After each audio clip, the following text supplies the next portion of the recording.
So just wanted to kind of give, I posted about these on RGV Airsoft, maybe a couple weeks ago. I was ordering these for use as tourniquets in Milsim, like for the bigger events, right? So bigger events like a TCA event, I think the minimum they want you to have is at least 2, right? Because usually the rule is like 2 medic lives. But it's probably good to carry 3 or 4, so you have a little bit of space if you lose one.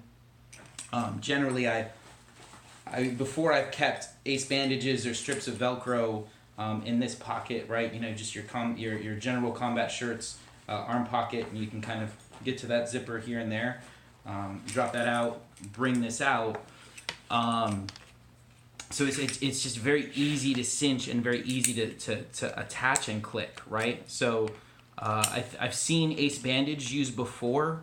It just as soon as you wrap it a couple of times around your arm and as it moves around in your pocket or wherever you're storing it, it's just kind of a pain ass. It looks looks messy. It doesn't look good. It becomes very hard. I know that I've been on the field and I forgot tourniquets or strips of Velcro or something that was kind of professionally set up, and I've taken ace bandages and it's taken people 30 seconds to wrap it all around me and finally get it cinched and knotted right. This looks like a very easy deploy. So essentially, if you had someone's arm, around you, all they have to do is just wrap it around, click it in, and cinch, and you are effectively medicked.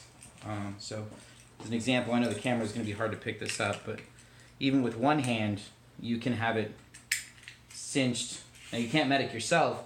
You can have the cloth draped over your arm for whenever your medic shows up. And it shows up very well against camo. I think it would be very good to use in casual play.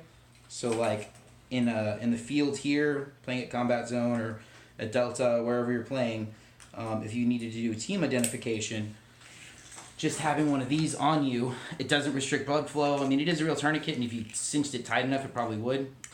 But it doesn't bother me. I know how I felt with paracord or other types of things tied around my arm to act as a tourniquet. I mean, it's just your standard, kind of stretchy material. It's not as thick as tape, maybe not as visible, but if you wore 2 right next to each other, it would probably make the same kind of visibility as tape. And it'd be really easy to identify different camo patterns on the field that were on the same team. So for a couple of bucks off of, I found it on Amazon Prime and on Wish. The cheaper price was Wish, but $1 each, I think. I've spent as much as $8 or $9 in Velcro before an op, just trying to have the right amount of Velcro to easily wrap around the arm, and I think this is probably what I'm going to take to every op from here on out. And anytime someone tries to tape my arm, as long as it's in the red or blue color, if I have that color in a tourniquet, I'll probably wear this instead of the tape, and it'd be a little bit more comfortable. So that's my thoughts. I would suggest, I would highly recommend, especially for casual play around here, everyone pick up a couple of these in red and blue.